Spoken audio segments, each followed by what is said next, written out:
While information is slowly creeping out about the Nintendo Switch 2, I do have a little nugget to share with you guys when it comes to how the Nintendo Switch 2 will completely change the game at this point. It changes up so many different things to the status quo of what we'd expect or what we've expected when it comes to Nintendo platforms. Now, specifically speaking on the current situation that's going on in Japan. Now, I've alluded to this and talked about it a little bit when it comes to the sales and some of the other things, but there are big changes that I've heard a bit about that I wanted to get into and kind of go over exactly what is happening. Plus, we've got some more potential big Nintendo Switch 2 games that are coming from classic franchises, so you're going to want to stick around for that as well. Now, let's go ahead and jump into what I'm talking about here, but we have to first start off with what's going on in the history of Nintendo platforms and where we are at this point when it comes to Japanese developers. Now, overall, I would say that Nintendo hasn't been the main platform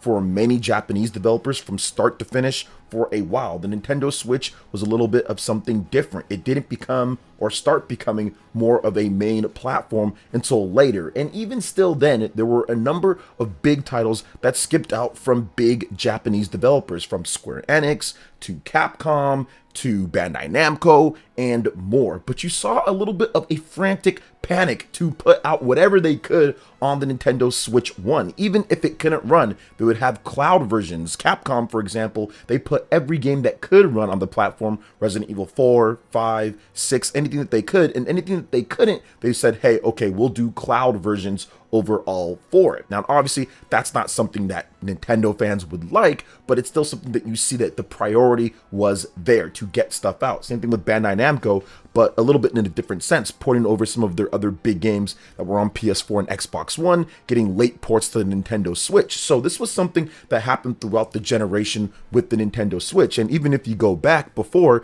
it's always been a different platform that's been really the lead for Japanese developers, even despite Nintendo having huge console sales or huge portable sales with the Nintendo DS or with the Nintendo Wii back then, 3DS. It was never the main focus. It was always something of a side thing until the Nintendo Switch and it started becoming more into a focus. Unfortunately, the power of the system hindered getting everything overall. But I do feel that based off of what I'm hearing here, that climate is currently changing and there are big plans to actually set the Nintendo Switch 2 up to be the main platform and even get more big titles that are actually made for the Nintendo Switch 2 first and then ported over to other platforms. And we're going to delve into all of that here. But before we get deeper into all of that, make sure you get deeper into hitting that subscribe button on the channel. Some of you guys are not subscribed that watch the content, so go ahead and hit that subscribe button, hit the like button while you're at it,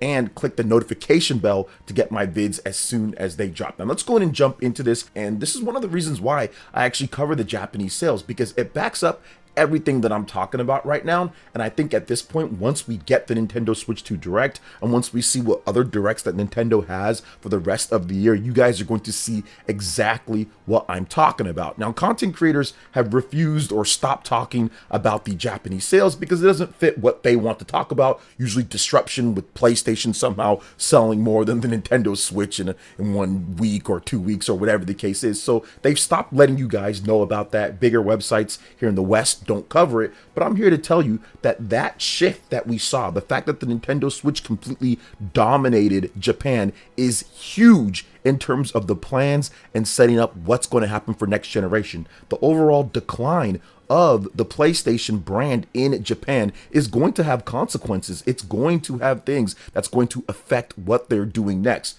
Don't get me wrong. You're going to see Japanese developers support PlayStation. You're going to see big titles on PlayStation. That's not what I'm saying. But what I am saying is that the focus and shift going into this next generation with the PlayStation 6 that's going to be coming out within the next couple of years, with the Nintendo Switch 2, with the next Xbox, it's going to be solely focused on the Nintendo Switch 2 and expanded out to other platforms when it comes to many different games that are going to be launching in the future. We are going to see that with Japanese devs. Now, the Nintendo Switch 2, from what I've been hearing, is going to be a lead platform for some of these games, and they're going to build these games with the Nintendo Switch 2 in mind. And we saw this a little bit sometime throughout the history. Obviously, we've seen games built for the Nintendo DS or built for the 3DS, but we didn't really see a ton of games built specifically for the Nintendo Switch, and I think that's going to change. We did see games built specifically for the Wii, as that was a low-cost type of thing, but in today's day, it's harder to make those exclusives, and it's harder to have simply just one platform that you're going for, considering how much development costs. On the Nintendo Switch 2, while it's not going to be a PlayStation 5 Pro, or even really a PlayStation 5 in some regards, it's going to be able to more than pull its own weight, and developers are going to be able to take advantage of that system to make great looking games that run and play good overall. And that's the biggest change that we're seeing here. I think that Nintendo, I want to say, completely caught up overall, but this is the best that they've done when it comes to giving developers a platform that can create games more on par with what we're seeing with other systems. They've been quite behind for some time now at this point, and they're still a little bit in some sense, but the technology with DLSS and the fact that it's a hybrid system and the fact that the Nintendo Switch 1 did as well as it did, I think gave the confidence to these developers to say, okay, we are going to move more full scale into what Nintendo is doing, especially after the sales of the Nintendo Switch 1. Now, the one big thing that I'm hearing that's giving a lot of these developers confidence that they had some worries about was Nintendo's stock allocation. That's great if you want to put games out on a new platform, but exactly how many people are going to actually have the platform? Without people buying the system, you're not going to get sales. So there was definitely a little bit of hesitation there. Like, okay, is Nintendo going to have problems like they had with the Nintendo Switch 1 getting systems out there? How is that going to work? But what we've seen so far and what we heard from Mr. Furukawa, even in the most recent investors meeting, is that they are stockpiling. They are building a huge allocation of Nintendo Switch 2 units in order to make sure that they have enough to meet demand overall. So they've been stockpiling that, and apparently the third-party developers have been made aware of this. So there is going to be a good amount of system sales in that first year. So these games that come out, when it comes to Nintendo's first-party games and third-party, there is going to be a number to pick from and a good flow overall, because there has to be. If Nintendo has problems in terms of stocking this system and not having enough, that's going to create a lot of issues for third-party game sales and Nintendo's own sales, because there's going to be some massive software released for the system. So I do think that Nintendo's stock allocation is going to be considerably better than what we saw with the Nintendo Switch 1 back in 2017 and leading a little bit into 2018. So I do feel that the point of emphasis for Nintendo is ensuring to these third-party developers that there will be that big install base in order to buy the game, which in turn gives them confidence to have the Nintendo Switch 2 as a lead platform or as a system to where they can put out a game on and it can do decently. But we're going to have to wait and see exactly what everything is. But I do feel, based off of even some of the rumors that we've gotten at this point, guys, I mean, we've gotten quite a number of rumors from Japanese developers that there's going to be a bunch of different types of games, from Elden Ring to Tekken 8 and more. So I'd expect there to be some big titles and a lot of Nintendo Switch systems ready to go, considering the euphoria that happened with the Nintendo Switch in Japan being the best-selling system of all time in Japan by a large margin, and being only the third system all time to ever hit 150 million units plus. The follow-up is definitely going to have a lot more when it comes to the hardcore fans that are ready to get the next thing. Not saying that it's going to outsell or do way better than the Nintendo Switch 1, but there are going to be a lot of core fans that are ready for the next thing and will be instantly ready to buy the next system, considering how popular and still how much of a base that the Nintendo Switch 1 has at this point. But speaking of a base, how about Castlevania? They have a pretty solid core install base of people who love to play those games. Now, not the biggest out there, but definitely dedicated. And it seems like Konami is finally going to hit them up on that, because there are new rumors of a new Castlevania game that should be announced this year, which is very interesting because the Nintendo Switch 2 comes out this year as well, and games like Metal Gear Solid Delta are rumored for the Nintendo Switch 2. So it has been a long time since we've got a big budget Castlevania game, despite it being a huge franchise and having a successful animated Netflix show.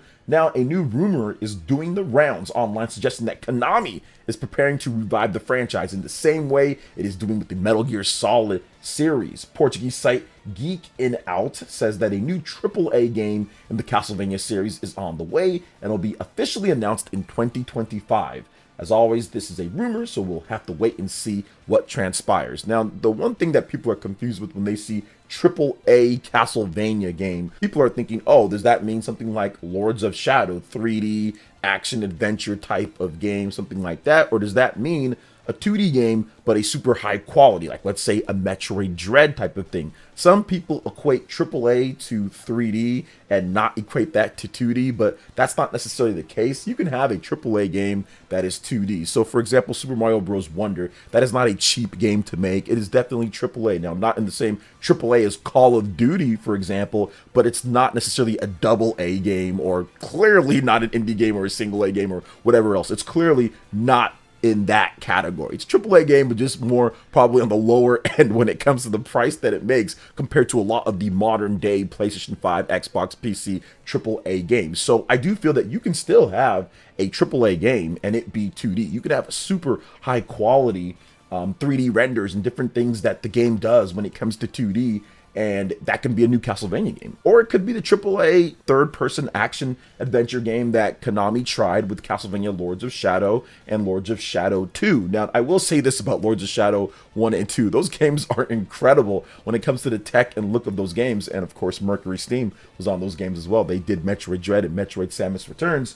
The graphics in those games are still really good, even to this day. You can play it on the Xbox 360 or the PlayStation 3, and the game looks incredible. So I don't know who's making this Castlevania game or what's going on with it. I don't think Mercury Steam is. I mean, they might be, but probably not on this one. And I'm interested to see what it is. Now, I would personally like a high-end, super high-quality 2D Castlevania game. I think that what we've seen with games like Super Mario Bros. Wonder, what we've seen with Metroid Dread, what we've seen with so many cool 2D renaissances, like where they kind of come in and make something so awesome, take the classic formula, but then add in new pieces. I think that could be huge for Castlevania with a 2D game. So I'm hoping that's what it is. But if it's a 3D game, I'm down with that as long as it's good. I did like Lords of Shadow. Lords of Shadow 2 was a bust, but Lords of Shadow 1 was really good, and the story that they were setting up was awesome. Now, there's some parts about it, but man, if they could have just capitalized on the potential when it comes to Lords of Shadow 2, I think people would think completely different about the modern AAA Castlevania games when it comes to Lords of Shadow 1 and 2. So we'll see what happens with that, but I'm really looking forward to potentially finally getting a new Castlevania game after what? It's been so long since we've last had a new Castlevania game. Over a decade since Lords of Shadow 2, right? Yeah, about a decade at this point since Lords of Shadow 2. So it would be really, really, really cool if we get something from them here. So let's hope. Konami, they got Metal Gear Solid Delta as well. So it looks like they're kind of back at this point. They got some good classic collections as well with Castlevania and stuff. So yeah, we'll see what happens with that. But we do have some more information on a big Japanese publisher, this time with Sega. So apparently there is a new trademark called Sonic Blitz. Once again, Nintendo Switch 2 coming out this year, trademarks and stuff happening. So this new trademark by Sega, it's for something called Sonic Blitz. And we don't really know anything else when it comes down to it, but I'm hoping that we do find out exactly what this Sonic Blitz trademark does mean. And once again, it's one of those things to where I talk about, right? You have a new opportunity with the Nintendo Switch 2. Sonic has been a mainstay on Nintendo platforms since Sega got out of the console market. One of the first things that they did was put out Sonic on the GameCube. So I do feel that there could be something here related to the Nintendo Switch 2 and, of course, multi-platform as well. Media, we don't know if that could be something for smartphones or something for TV or something for whatever the case is. Sonic is obviously all over the place with the movies and all of that, but I do think that we're going to find out pretty soon here. Sega doesn't really wait too long when it comes to their trademarks and announcing something when it comes to Sonic, and there's always something new Sonic pretty much every single year. I know that they're kind of building from what they've done with the last Sonic games and everything, so we'll probably see what's going to happen here, but I would not be surprised if there's something in line with what's happening with the Nintendo Switch 2 for a new game, or potentially even ports or other things multimedia wise as well. So what are your thoughts on everything that we discussed here when it comes to the Nintendo Switch 2, how it completely changes what is happening, the dynamics in the Japanese business, and what we're going to see going forward with the games, in addition to what we talked about with Castlevania and Sonic as well? Let me know in the comment section below. Alright guys, that wraps it up for this video here. Thank you so much for watching. I do appreciate it. Please make sure you hit that like button, subscribe if you're someone new, click that notification bell, and check out my other Nintendo Switch RPG videos and more right here on screen. Thank you so much for watching, and we'll catch you guys for the next one. Peace.